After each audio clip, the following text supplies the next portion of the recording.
हाँ देखिए, हम लोग पढ़ने जा रहे हैं इलेक्ट्रोमैग्नेटिक इंडक्शन। इलेक्ट्रोमैग्नेटिक इंडक्शन का मतलब ये है कि हम कैसे मैग्नेटिक फील्ड के हेल्प से इलेक्ट्रिसिटी उत्पन्न कर सकते हैं बिना छुए। बिना छुए का मतलब हुआ कि हम इलेक्ट्रिसिटी उत्पन्न करने के लिए बैटरी उटरी यूज नहीं कर रहे हैं, हम इंड्यूज कर रहे हैं electricity bye help of magnetic field. This is called electromagnetic induction, जिसके लिए सबसे पहले एक साइंटिस्ट जिनका नाम था फराडे साहब, उन्होंने दिया फराडेज लॉ ऑफ इलेक्ट्रोमैग्नेटिक इंडक्शन। इसके लिए उन्होंने एक क्लोज लूप लिया, कंडक्टिंग लूप। चलिए क्लोज कंडक्टिंग लूप ले लिए, ठीक है। और इसके थ्रू क्या किए वो कि एक हमारा ये south pole and north pole, ये हमारा एक बार मैग्नेट है। इस बार मैग्नेट से आप जानते ही हैं कि मैग्नेटिक फील्ड क्या होता है, निकलते रहता है, ठीक है। There are lot of magnetic field lines are coming out from the north pole and meeting towards south pole. ये क्लोज लूप बनाते हैं, आप लोगों को पता ही होगा। तो अगर हमारे पास अगर एक लूप है, कंडक्टिंग लूप है, और इसके थ्रू हम अगर मैग्नेटिक फील्ड की इंटेंसिटी को इसके थ्रू पास कराते हैं और उसको बदलते रहते हैं। कैसे बदलेंगे? जैसे ये हमारे पास बार मैग्नेट है, बार मैग्नेट का ये साउथ पोल है या नॉर्थ पोल है, तो हमारे बहुत सारे मैग्नेटिक फील्ड लाइंस क्या हो रहे हैं, पास हो रहे हैं क्या, हो रहे हैं। अब क्या होगा कि जब इसको आप दूर ले जाइएगा, तो बताइए इसमें से मैग्नेटिक फील्ड लाइंस जो पास कर रहे हैं, यानी कि बी का मतलब क्या है, मैग्नेटिक फील्ड इंटेंसिटी। अगर हम इसको पास ले जाएंगे तो ये मैग्नेटिक फील्ड इंटेंसिटी इसके थ्रू बढ़ेगा कि घटेगा? बढ़ेगा। इसको पहले हम सरल शब्दों में पढ़ाएं, सिंपल शब्दों में, अगर इतना कॉम्प्लिकेटेड ना करें तो हम सिंपल ये कहना चाहते हैं कि अगर एक क्लोज कंडक्टिंग लूप है, इसके थ्रू हम मैग्नेटिक फील्ड लाइंस पास कराते हैं। क्या पास कराते हैं? मैग्नेटिक फील्ड पास कराते हैं। और ये कैसा है? वेरिएबल है, टाइम के साथ या तो बढ़ रहा है या घट रहा है।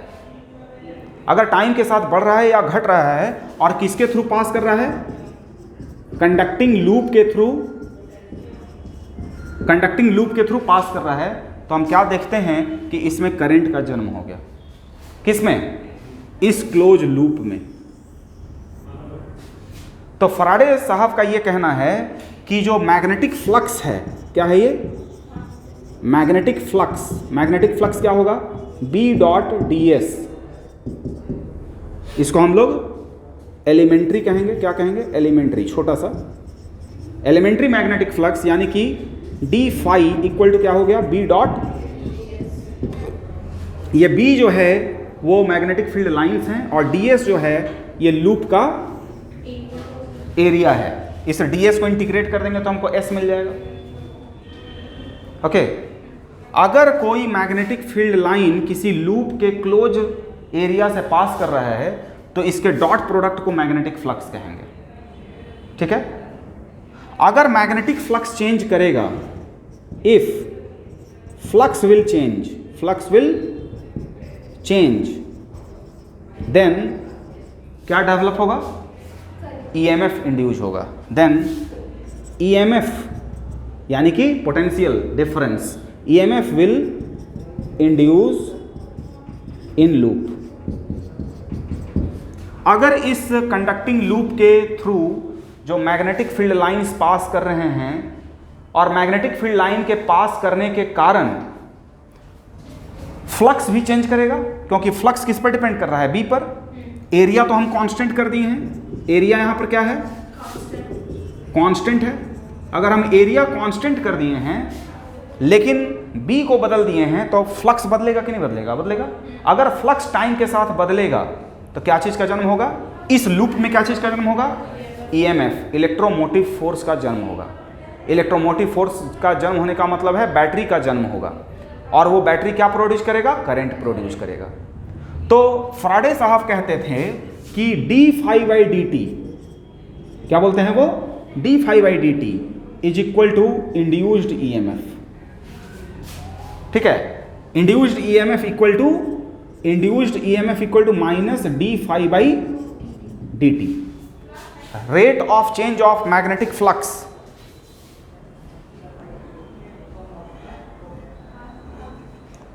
Rate of change of magnetic flux is equal to induced EMF in this loop. E equal to, E का मतलब क्या है यहाँ पर? EMF। E का मतलब यहाँ पर क्या है? EMF, induced EMF। इसको क्या पढ़ना चाहिए हमको? Induced EMF is equal to rate of change of magnetic flux, और ये माइनस साइन क्या बताता है वो बताएंगे अभी थोड़ी देर में।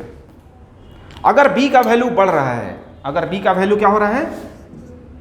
इंक्रीज कर रहा है टाइम के साथ, इंक्रीजिंग। अगर B का वैल्यू क्या हो रहा है? टाइम के साथ इंक्रीज कर रहा है, इस डायरेक्शन में B का वैल्यू क्या हो रहा है? इंक्रीज कर रहा है। तो इंड्यूस्ड EMF जो डेवलप होगा इस लूप में, जो इंड्यूस्ड EMF डेवलप होगा उसको हम सिंबॉलिकली ऐसे दिखा सकते हैं।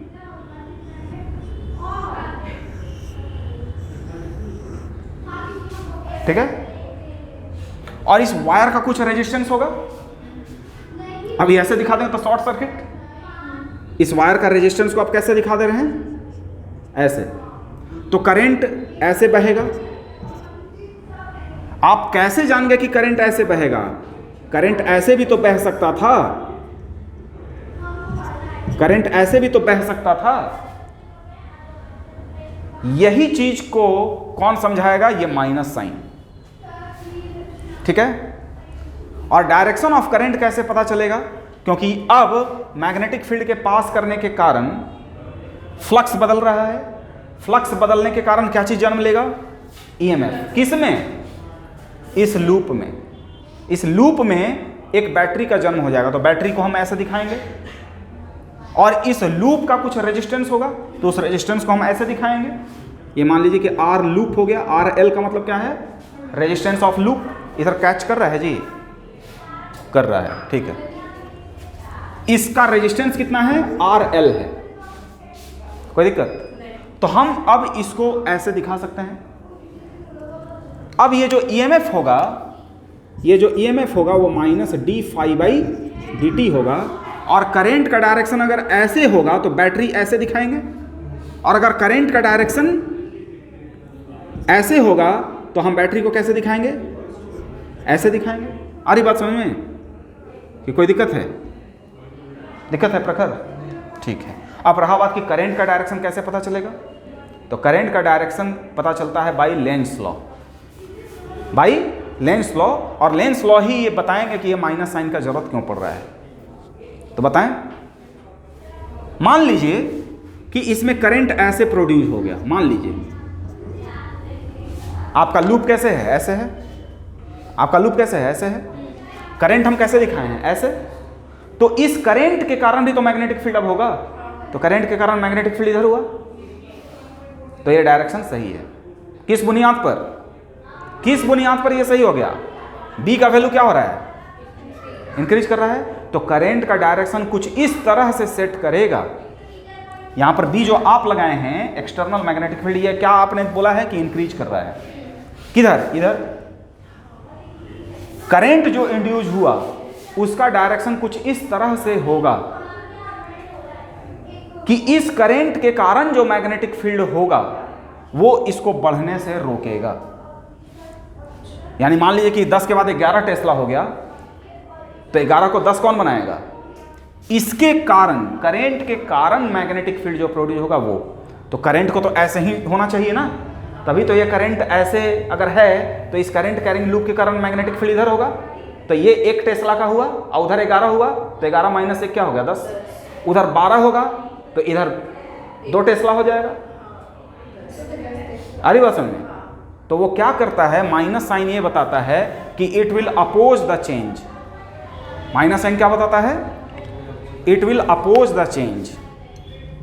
अपोज द चेंज, चेंज क्या हो रहा है, बी का वैल्यू, तो अपोज करेगा, अपोज करने के लिए क्या साइन आया, माइनस। क्या चीज को चेंज करेगा, अपोज क्या चीज के लिए करेगा, बी अगर बढ़ रहा है तो बी को बढ़ने नहीं देगा, बी को बढ़ने। ऐसा उन लोगों ने क्यों सोचा, ऐसा उन लोगों ने क्यों सोचा कि भाई अगर ये करंट कैरिंग लूप अगर डेवलप हो रहा है किसके कारण, इस मैग्नेटिक फील्ड के फ्लो के कारण, और ये मैग्नेटिक फील्ड अगर कांस्टेंट कर दीजिएगा ना तो करंट जन्म नहीं लेगा। बी क्या होना चाहिए, या तो बढ़े या तो घटे, बी का वैल्यू या तो बढ़ना चाहिए या घटना चाहिए। तो बी का वैल्यू यहां पर हम क्या लेके पढ़ा रहे हैं आपको, बढ़ रहा है। तो इंड्यूस्ड ईएमएफ जो होगा वो इंड्यूस्ड ईएमएफ के कारण करंट जो सेट करेगा वो इसी डायरेक्शन में सेट करेगा यहां पर। क्यों, क्योंकि इसके करंट के कारण जो मैग्नेटिक फील्ड होगा वो किधर की ओर होगा, इधर। तो बी बढ़ रहा है, मान लीजिए 10 से 11 हुआ, तो इधर का एक टेस्ला जो डेवलप हुआ किसके कारण, इस आई के कारण, वो 11 को 1 बना देगा। ठीक है, ऐसा क्यों हुआ, क्योंकि E equal to minus d∅dt, ये E क्या है, कांस्टेंट है क्या। अगर E कांस्टेंट है तो d∅dt भी कांस्टेंट होना चाहिए। और d∅dt कांस्टेंट कब होगा, d∅dt कांस्टेंट कब होगा, जब B भले ही बढ़ रहा है लेकिन उसको अपोज करके कोई, अगर मान लीजिए कि इसका बी बढ़ते ही जा रहा है और इधर न्यूट्रलाइट करने के लिए मैग्नेटिक फील्ड नहीं डेवलप होगा तो ई का वैल्यू क्या होने लगेगा, बदलने लगेगा। जबकि प्रैक्टिकली क्या देखा जा रहा है कि ई का वैल्यू बदल नहीं रहा है। इसलिए करंट का डायरेक्शन किधर सेट होना चाहिए, उधर ही सेट होना चाहिए जिसके कारण मैग्नेटिक फील्ड ना ही इधर बढ़े और ना ही घटे। कौन, जो आप बढ़ा रहे हैं। यानी कि इस क्लोज लूप के थ्रू मैग्नेटिक फील्ड भले ही बढ़ रहा होगा लेकिन उसको बढ़ने कौन नहीं दे रहा होगा, ये करंट जो हम कह सकते हैं ये इंड्यूस्ड करंट है। कौन सा करंट है, इंड्यूस्ड करंट। नोट करिए सब लोग।